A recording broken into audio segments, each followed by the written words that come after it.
channel. In today's video, I'm going to show you how to perform Leopold's maneuver. So, what is Leopold's maneuver? It is a systematic procedure that uses standard palpation of the abdomen in assessing the fetal position, presentation, and degree of descent.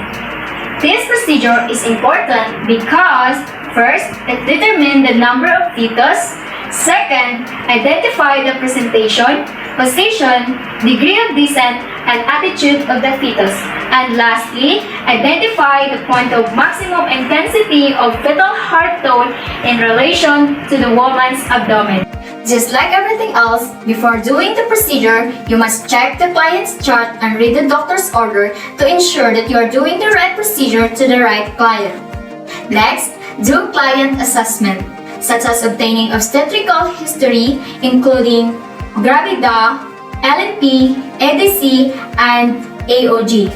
Measure the funding height and take the vital signs. To gather data would make computation accurate, and taking vital sign will give you a baseline data. Next, explain the procedure to the client to elicit cooperation of the client. Hello ma'am, good morning. I am Simon Mamatas, your student nurse for today. May I know your name ma'am and date of birth? Thank you. So today I am here to perform Leopold's maneuver, which means that I am going to place my hand on your abdomen to identify the position, attitude, and presentation of your baby. Is that okay, ma'am? So before we start the procedure, we need to empty your bladder. Ma'am, do you want to go to the restroom now? Okay, I'm going to assist you. It is important to instruct the mother to empty her bladder before the procedure because it allows more comfort and the contour of the fetus is not obstructed. The next procedure is gather the needed materials and check for its completeness. It is to be organized and promote time-efficient management. The materials needed are pillow, tape measure for funding height, and stethoscope for relocation of the fetal heart tone. Do hand washing prior to the procedure to deter the spread of pathogen. And lastly, provide privacy for the client. To ensure the cooperation of the client during the procedure. Let's start taking your obstetrical history. Is this your first pregnancy, ma'am? Okay. How many children do you have? Okay. When is your last menstrual cycle, ma'am? Okay, thank you. Now let us proceed in taking your vital sign. I'm just going to put this here. Just relax. Okay, ma'am. Just relax it. Now I'm going to remove this. Just relax, mama. I'm going to take your blood pressure.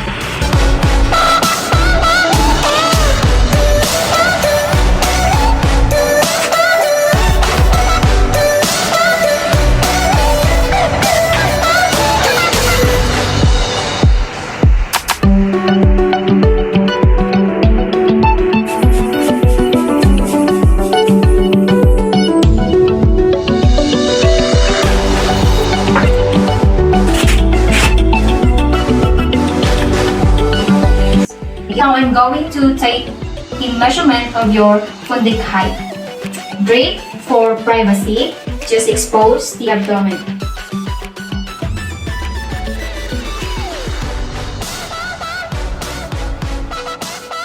Okay, mom, just relax and just going to put this tape measure.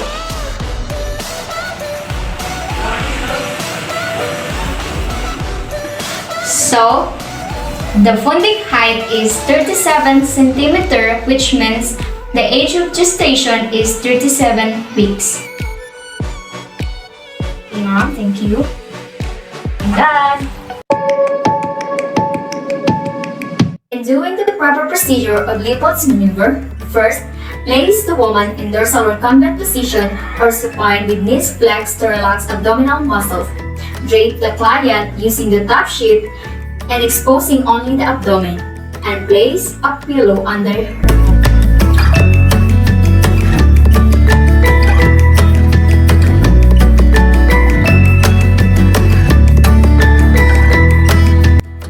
step helps to have easy access during the maneuver to make client more comfortable and gain cooperation. Make sure that the hands are warm before coming in contact with the client's abdomen.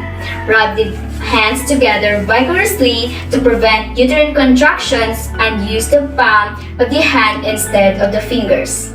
This is to prevent starting the client and to produce more warmth. First maneuver, or the fundal grip. It is the palpation of the fundal area to determine the fetal part is in the uterine fundus. It is also to determine the presenting part of the fetal lying over the inlet. Using both hands and facing the mother, palpate or feel the fetal part lying in the fundus. Determine the size, shape, mobility, and consistency of what is being palpated. Purpose of this procedure is to avoid overreaching of the client's abdomen and able to palpate the fundus and feel the parts lying under. For the findings, there are 3 points to be observed in the first maneuver. First, relative consistency. The head is harder or firmer than the breech. Second is the shape. If it is the head, it will be round and hard. And if it is transverse groove, the neck may be felt. The breech has no groove and usually feels more angular. And lastly, the mobility.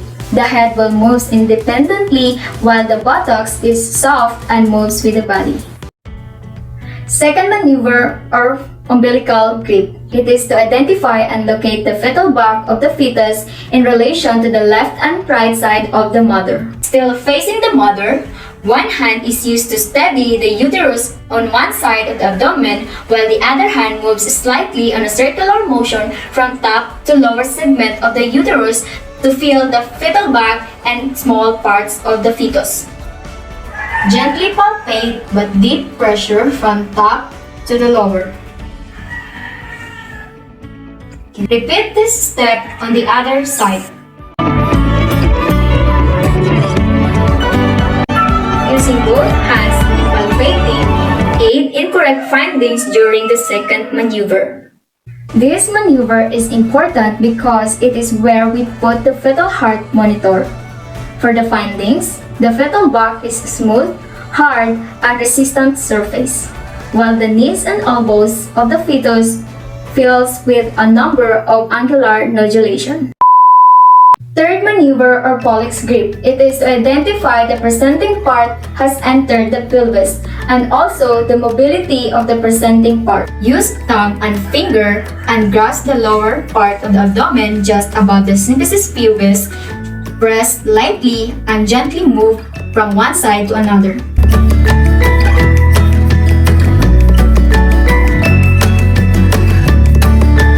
The usage of thumb and finger would help in the determination of the presenting part either engaged or not engaged yet.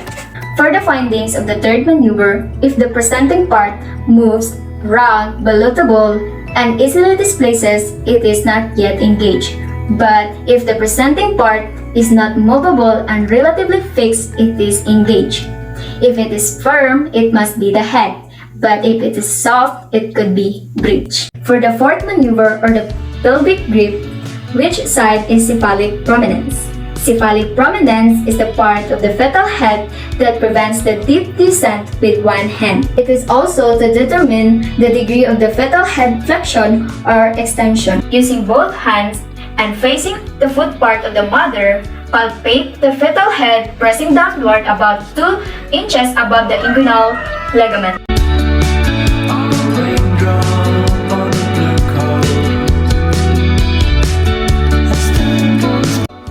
This is to avoid overreaching of the woman's abdomen. For this last maneuver, this should only be done if the fetus is in cephalic presentation.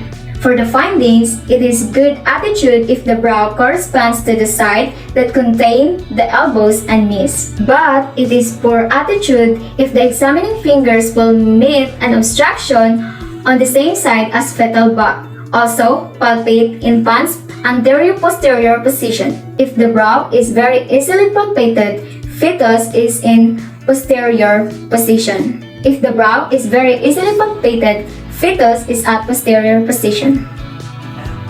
After doing the procedure, place the client to its proper and comfortable position to make the client relax after the procedure.